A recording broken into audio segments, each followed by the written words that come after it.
Regarde ça. Tellement joli. Récemment, mon fils m'a demandé pourquoi les arcs-en-ciel sont courbés. Et j'aurais pu lui donner une explication simple, mais à la place, j'ai fait cette vidéo. Avec des démonstrations impressionnantes, inédites. C'est la perspective d'un arc-en-ciel à partir d'une seule goutte de pluie. Et les meilleures animations jamais créées sur le sujet. Parce que je vous le promets, presque toutes les explications là-bas.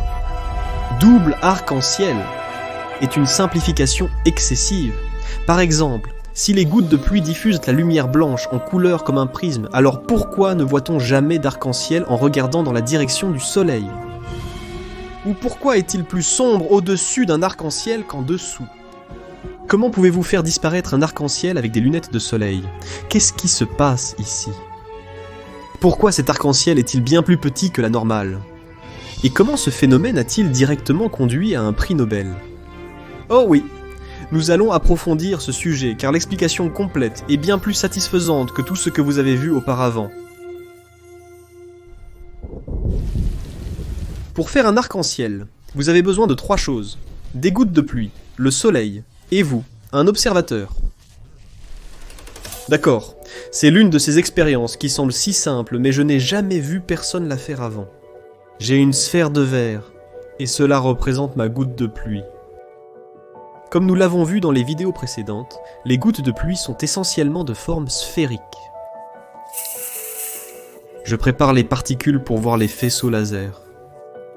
Ici j'ai un laser, et ce faisceau laser représente un rayon du soleil. Les rayons de lumière du soleil atteignent une goutte de pluie essentiellement parallèles les uns aux autres, car le soleil est si loin. Lorsque la lumière frappe la sphère, une partie est réfléchie par la surface avant, et une partie est transmise à l'intérieur de la sphère. À l'arrière, une partie de la lumière est réfléchie par la surface, tandis qu'une autre partie est transmise. Chaque fois que la lumière passe d'un milieu à un autre, une partie sera réfléchie et une partie transmise.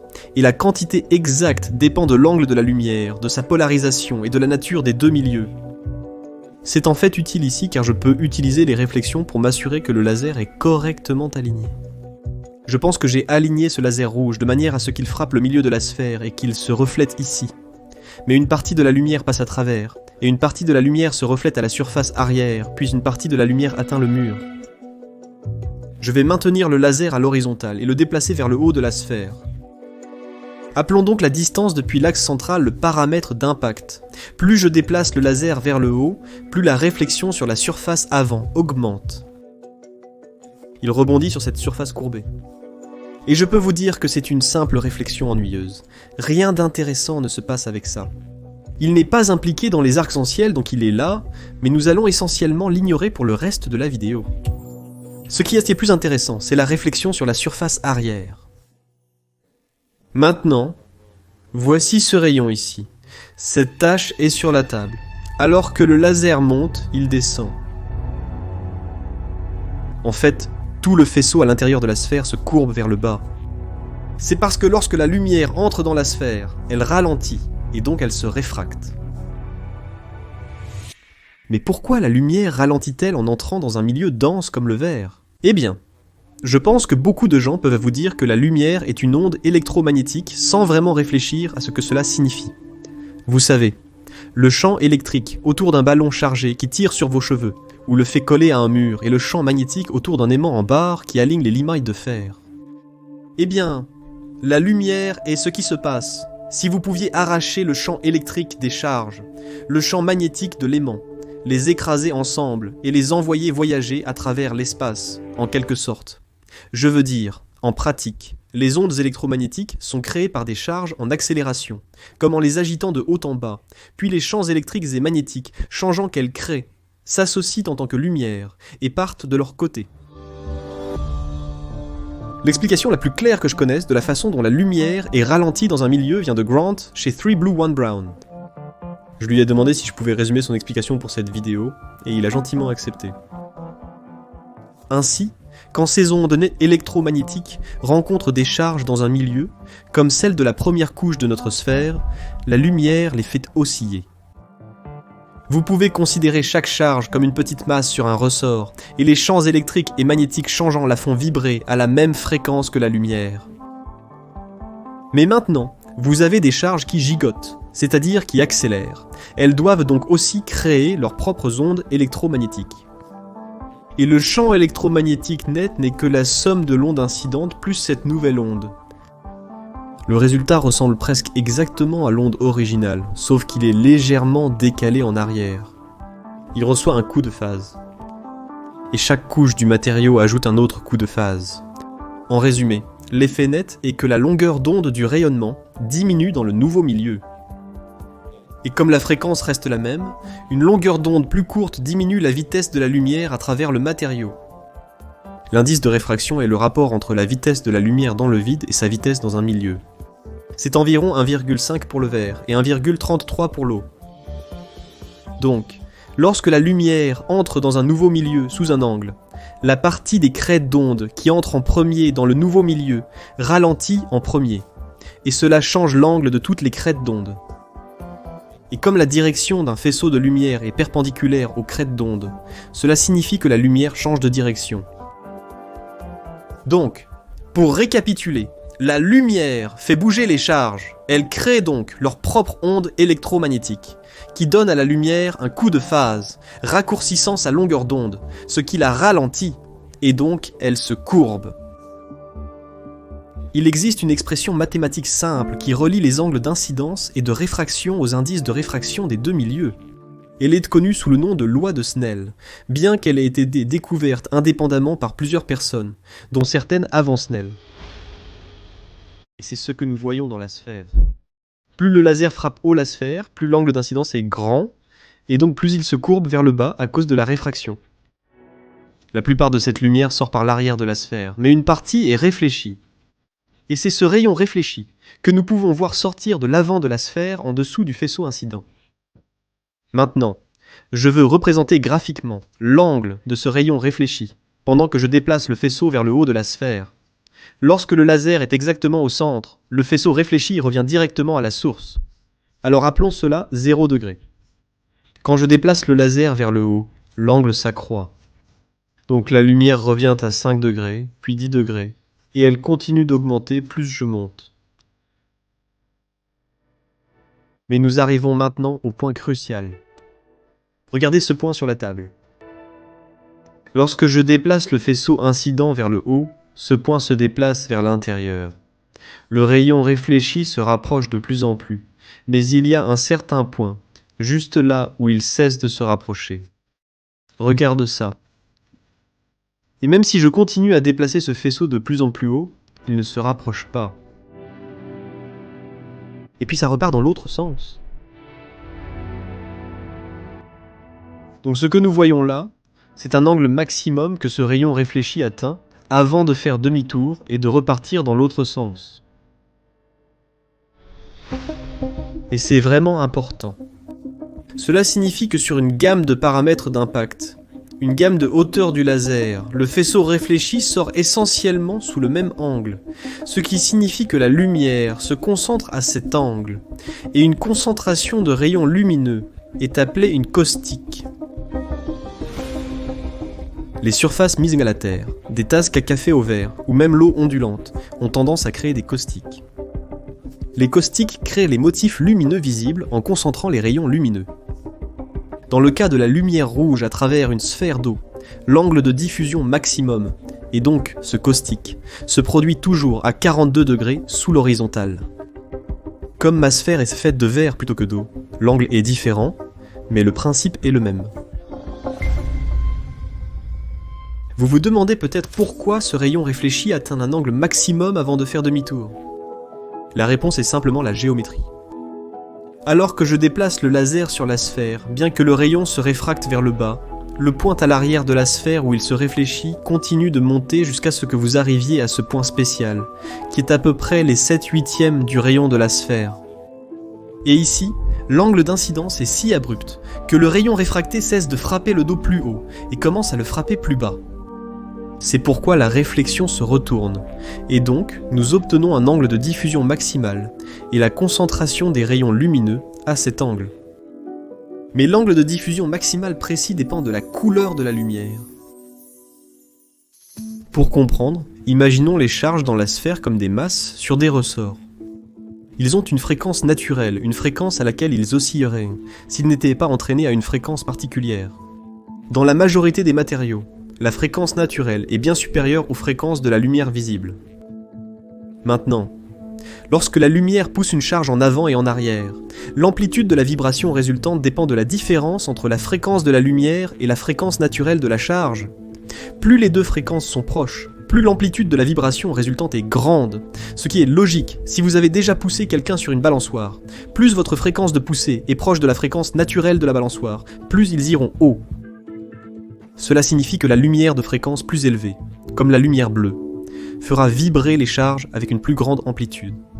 Et à cause de cela, les charges produisent un rayonnement électromagnétique de plus grande amplitude, ce qui crée un plus grand déphasage, ce qui raccourcit proportionnellement plus la longueur d'onde, faisant que la lumière de fréquence plus élevée se déplace plus lentement et se courbe plus que la lumière de fréquence plus basse. Ok, je vais changer de laser. Lorsque j'ai répété l'expérience avec de la lumière verte, elle a réfracté davantage que la lumière rouge, faisant tourner le point vert plutôt que le rouge. Voici la déviation minimale pour le vert, et elle est nettement différente de celle du rouge. En d'autres termes, son angle de diffusion maximal était plus petit que pour la lumière rouge. Pour une sphère d'eau, cela arriverait à environ 41 degrés sous l'horizontale. De même, pour la lumière bleue, l'angle de diffusion maximal approche 40 degrés. J'ai bien un laser spécial qui est d'un bleu très vif, mais il est très dangereux, donc nous allons l'utiliser avec beaucoup de précautions. Comment allons-nous l'utiliser prudemment, Derek ? C'est une bonne question. Peut-être qu'on va juste le coller ici.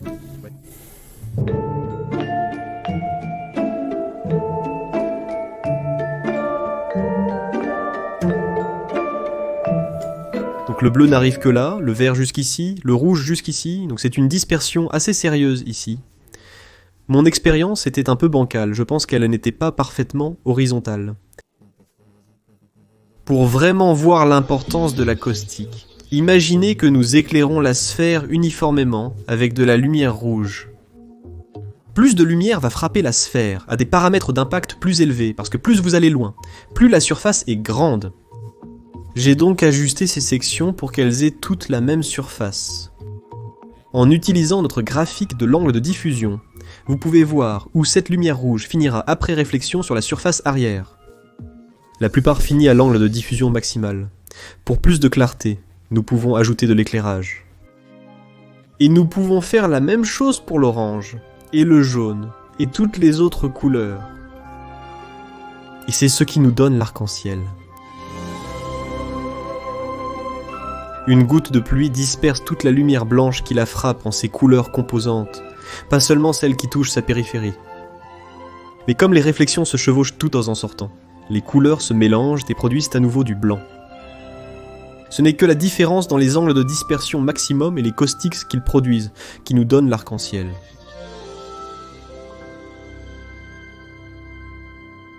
Nous connaissons désormais ce qui se produit le long d'un unique rayon de la sphère. Alors, que se passe-t-il si nous éclairons uniformément toute la sphère avec de la lumière blanche ? J'ai obscurci ma fenêtre avec un trou juste assez grand pour que la lumière du soleil de l'après-midi couvre la sphère. Vous pouvez voir qu'il y a un cercle de lumière blanche provenant des réflexions à l'arrière de la sphère. Et autour de cela, il y a un anneau de couleur arc-en-ciel. Allez ! Une goutte de pluie crée un cône de lumière. L'intérieur est tout blanc, et l'anneau autour de l'extérieur est coloré.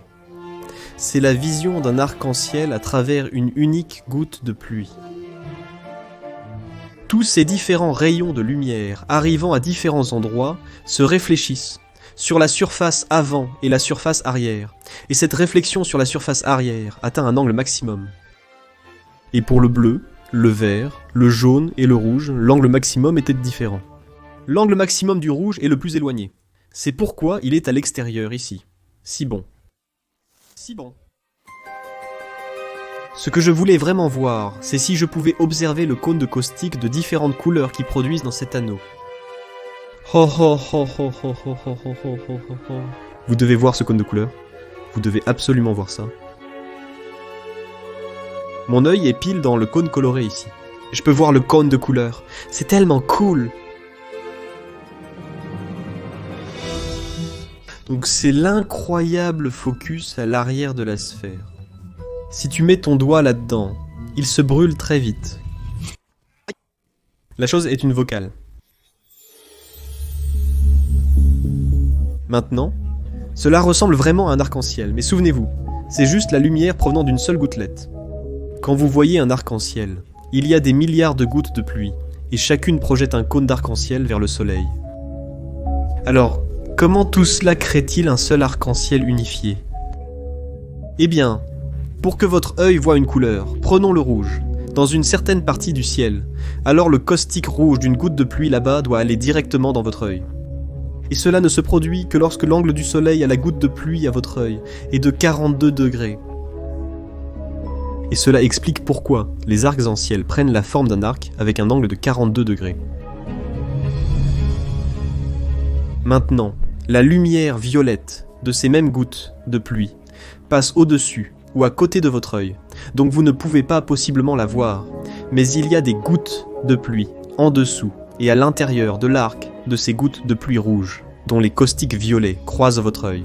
Ils forment un angle plus faible de 40 degrés entre le soleil et votre œil, et bien sûr, il y a des gouttes de pluie à tous les angles intermédiaires qui vous envoient toutes les autres couleurs de l'arc-en-ciel. Donc un arc-en-ciel est vraiment l'illusion optique ultime. Des milliards de gouttelettes, chacune projetant un cône arc-en-ciel, vous voyez une seule arche statique de couleurs. Mais les gouttelettes qui vous envoient de ces couleurs changent constamment. Une seule goutte en tombant pourrait envoyer à votre œil d'abord du rouge, puis de l'orange, du jaune, du vert, du bleu, de l'indigo et du violet. Et parce qu'un arc-en-ciel doit former un angle de 40 à 42 degrés avec votre œil. Le centre de l'arche doit être sur une ligne qui passe du soleil à travers l'arrière de votre tête. Donc votre ombre est le centre de votre arc-en-ciel. Cela implique que deux personnes ne peuvent jamais observer exactement le même arc-en-ciel. En fait, vos yeux gauche et droit ne voient même pas le même arc-en-ciel. Un arc-en-ciel est une illusion optique rendue unique pour chaque perspective. Cela explique également pourquoi dans la plupart des parties du monde, vous ne pouvez voir un arc-en-ciel qu'en début de matinée ou en fin d'après-midi, pas en plein milieu de la journée. Plus le soleil est haut, plus le sommet de l'arc-en-ciel est bas. Et lorsque le soleil est à plus de 42 degrés au-dessus de l'horizon, aucun arc-en-ciel n'est visible depuis le sol. Mais même lorsque les arcs-en-ciel sont visibles, vous pouvez les rendre invisibles en utilisant des lunettes de soleil. C'est-à-dire tant qu'ils sont polarisés. La lumière du soleil est non polarisée, ce qui signifie que les champs électriques de la lumière sont tous orientés de manière aléatoire, oscillant de manière égale dans toutes les directions. Mais il se trouve que lorsque la lumière dans le rayon arc-en-ciel se reflète à l'arrière de la gouttelette, elle le fait très près d'un angle spécial connu sous le nom d'angle de Brewster. À cet angle, toute la lumière dont le champ électrique est orienté parallèlement au plan de réflexion est transmise, elle passe donc à l'arrière de la gouttelette. Et donc là, la seule lumière qui est réfléchie a son champ électrique perpendiculaire au plan de réflexion. C'est cette lumière qui crée l'arc-en-ciel. Cela signifie que la lumière de l'arc-en-ciel est polarisée le long de la direction de l'arc-en-ciel, donc horizontale en haut et plus proche de la verticale sur les côtés. C'est pourquoi vous pouvez utiliser un filtre polarisant pour faire disparaître un arc-en-ciel, ou pour le rendre plus lumineux, si vous orientez le filtre pour permettre à cette lumière polarisée de passer à travers. Mais pourquoi est-il plus lumineux sous un arc-en-ciel qu'au-dessus ?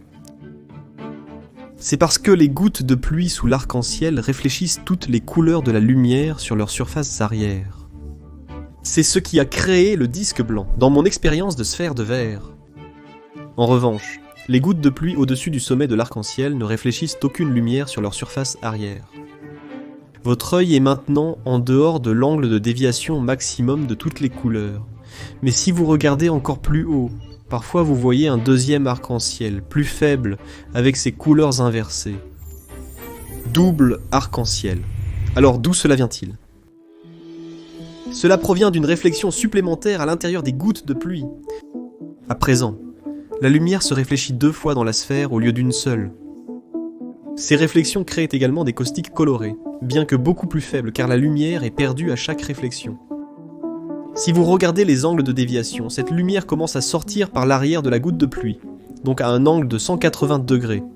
Mais plus la lumière frappe loin du centre, plus l'angle de réflexion de la lumière est petit, jusqu'à atteindre un minimum d'environ 50 degrés pour la lumière rouge.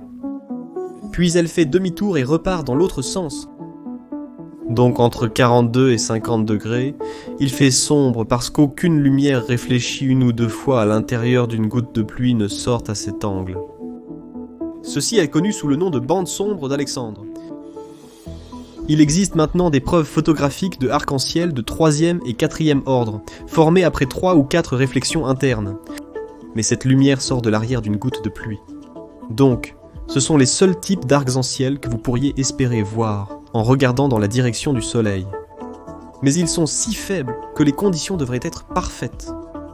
En laboratoire, des arcs-en-ciel de 200e ordre ont été observés.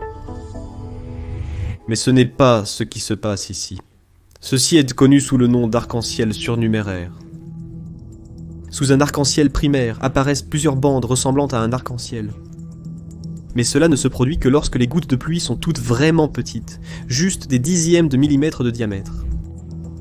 Maintenant, les rayons de lumière qui passent juste au-dessus et en dessous du rayon de l'arc-en-ciel primaire finissent par sortir à des angles similaires sous 40 degrés, mais ils parcourent des distances légèrement différentes de l'ordre d'une longueur d'onde.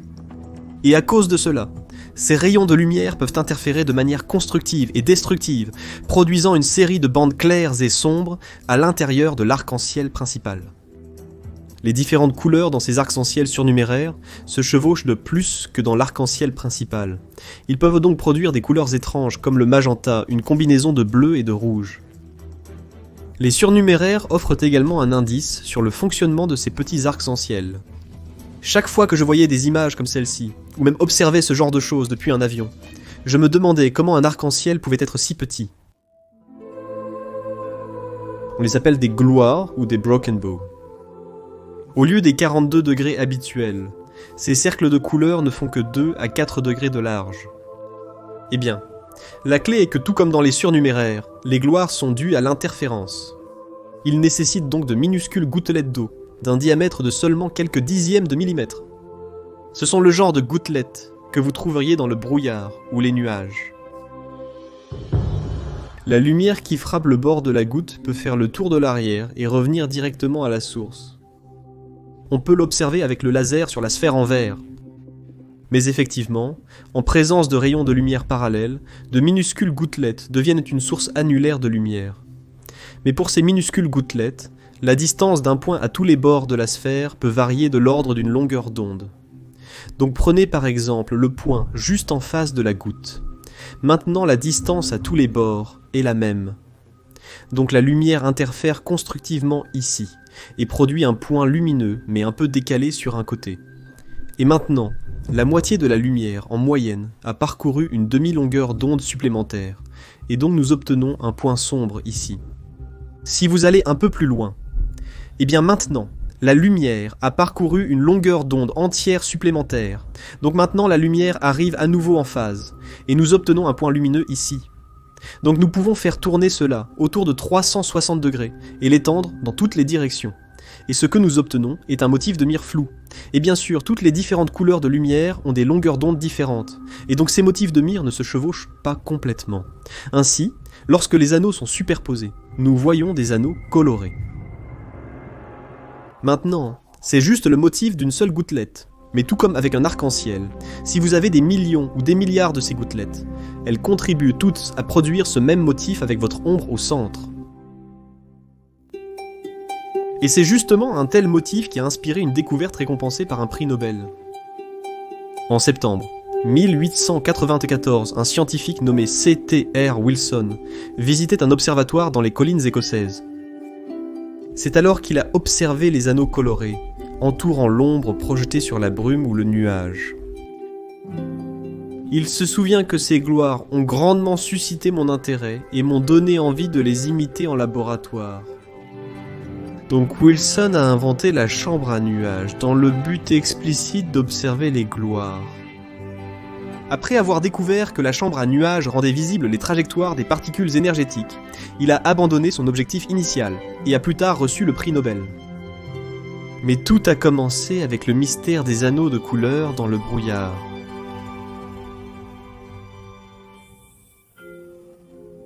Waouh, c'est tellement agréable. Comment as-tu vu ça ? Alors maintenant, j'espère que tu sais, mon fils, pourquoi les arcs-en-ciel sont courbés, pourquoi ils sont polarisés, et pourquoi ils existent du tout. Et même plus que ça. J'espère que tu sais pourquoi je trouve tant de plaisir à apprendre sur notre monde. Pourquoi cela vaut la peine de comprendre les choses.